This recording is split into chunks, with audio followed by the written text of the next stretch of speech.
വിശദമായ വാർത്തകളിലേക്ക് കടക്കുകയാണ്. CM മാർലിനെ പരോക്ഷമായി നിയന്ത്രിക്കുന്നത് മുഖ്യമന്ത്രിയെന്ന ROC റിപ്പോർട്ട്. KSIDCക്ക് ഓഹരിയുള്ള കമ്പനി എക്സാലോജിക്കുമായി നടത്തിയത് തൽപര കക്ഷി ഇടപാടിനെ കുറിച്ച് വെളിപ്പെടുത്താത്തത് നിയമലംഘനമെന്നും ROC റിപ്പോർട്ടിൽ പറയുന്നു. അമൽ തേനംപറമ്പിലുണ്ട്. നമുക്കൊപ്പം അമൽ, വലിയ രീതിയിലുള്ള റിപ്പോർട്ടാണ് ഇപ്പോൾ പുറത്തു വന്നിരിക്കുന്നത്. അതായത് മുഖ്യമന്ത്രി ഈ CM മാർലിനെ പരോക്ഷമായി നിയന്ത്രിക്കുന്നത് മുഖ്യമന്ത്രി, ഒപ്പം എക്സാലോജിക്കുമായി നടത്തിയത് തൽപര കക്ഷി ഇടപാടിനെ കുറിച്ച് വെളിപ്പെടുത്താത്തത് നിയമലംഘനം എന്നതടക്കം ROC റിപ്പോർട്ടിൽ പറയുന്നത് ഗുരുതരമായ ആരോപണങ്ങളാണ്. മുഖ്യമന്ത്രിയും മകൾ വീണ, ഒപ്പം സർക്കാരും മുന്നണിയും ഒക്കെ പ്രതിരോധത്തിലാവുകയാണോ? സെതുലക്ഷ്മി, മുഖ്യമന്ത്രിയുടെ പേര് ആദ്യമായി ഈ പറയുന്ന CMRL എക്സാലോജിക് സാമ്പത്തിക ഇടപാടുമായി ബന്ധപ്പെട്ട വിവാദത്തിലേക്ക് വരികയാണ്.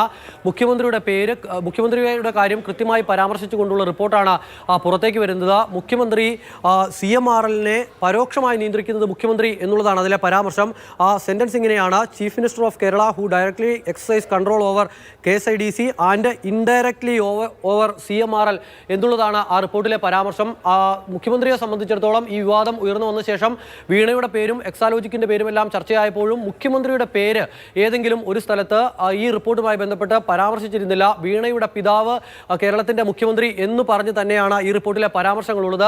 CPM-നെ സംബന്ധിച്ചിടത്തോളം, മുഖ്യമന്ത്രിയെ സംബന്ധിച്ചിടത്തോളം, വീണയെ സംബന്ധിച്ചിടത്തോളം വലിയ തോതിൽ പ്രതിരോധത്തിലേക്ക് അവരെ നീക്കുന്ന തരത്തിലുള്ള ഒരു വിവരമാണ് പുറത്തേക്ക് വരുന്നത്.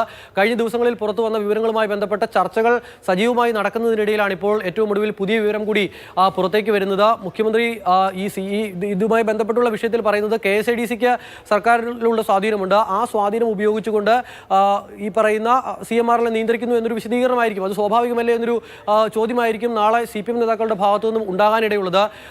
അതിനാൽ തന്നെ അതോടൊപ്പം തന്നെ എടുത്തു പറയേണ്ട മറ്റൊരു കാര്യം, ഈ CMRLും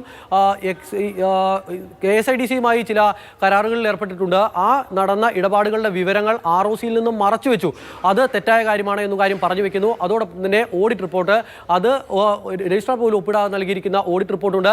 മാത്രമല്ല CPM നേതാക്കൾ കഴിഞ്ഞ കുറേ ദിവസങ്ങളായി പറഞ്ഞുകൊണ്ടിരിക്കുന്ന ഈ വിവാദം വന്നപ്പോൾ ആദ്യം പ്രതിരോധിക്കാനായി പറഞ്ഞ വാദങ്ങളെല്ലാം തന്നെ പൊളിയുന്ന കാഴ്ചയാണ്. അതിൻ്റെ ഏറ്റവും പ്രധാനപ്പെട്ട കാര്യം, മുഖ്യമന്ത്രിയുടെ മകളെ കേൾക്കാതെ ഇത്തരത്തിലുള്ള റിപ്പോർട്ട് തയ്യാറാക്കി എന്നുള്ളതാണ്. പക്ഷേ പ്രാഥമിക ഘട്ടത്തിൽ തന്നെ ഈ കേസുമായി ബന്ധപ്പെട്ട്, അല്ലെങ്കിൽ ഈ സംഭവവുമായി ബന്ധപ്പെട്ട് അതിൻ്റെ പ്രാഥമിക ഘട്ടത്തിൽ ROC രജിസ്ട്രാർ ഓഫ് കമ്പനീസിൻ്റെ ആദ്യഘട്ട പരിശോധനയിൽ തന്നെ ഈ വിവരങ്ങളെല്ലാം സമർപ്പിക്കാൻ പറഞ്ഞിരുന്നു. വീണയെ കേട്ടിരുന്നു എന്നുള്ളത് കൂടിയാണ് ഇപ്പോൾ വെളിവാകുന്നത്. മുഖ്യമന്ത്രിയുടെ പേര് കൂടി ഇതിൽ സജീവ ചർച്ചയാകുന്നതോടെ, പേര് കൂടി ഇതിൽ പരാമർശിക്കുന്നതോടെ വലിയ രാഷ്ട്രീയ ചർച്ചയായി ഈ വിഷയം മാറുമെന്ന കാര്യത്തിൽ സംശയം വേണ്ട. ലോക്സഭാ തെരഞ്ഞെടുപ്പ് വരാനിരിക്കെ വീട് കിട്ടിയ രാഷ്ട്രീയ ആയുധം എന്നുള്ള നിലയിലാണ് പ്രതിപക്ഷം ഇതിനെ കാണുന്നത്. ഇതിനെ പ്രതിരോധിക്കാനായുള്ള മറുതന്ത്രങ്ങൾ CPM ക്യാമ്പിൽ നിന്നും ഉയർന്നു വരുന്നു. അതിനാൽ തന്നെ വരും ദിവസങ്ങളിലും സജീവ ചർച്ചയായി തന്നെ ഈ വിഷയം പോകുമെന്ന കാര്യത്തിൽ സംശയം വേണ്ട. പക്ഷേ നിലവിലത്തെ അവസ്ഥയിൽ മുഖ്യമന്ത്രിയുടെ പേര് പരാമർശിക്കപ്പെട്ടത് മുഖ്യമന്ത്രിയെ വലിയ തോതിൽ സമ്മർദ്ദത്തിലാക്കുമെന്ന കാര്യത്തിൽ സംശയം വേണ്ട.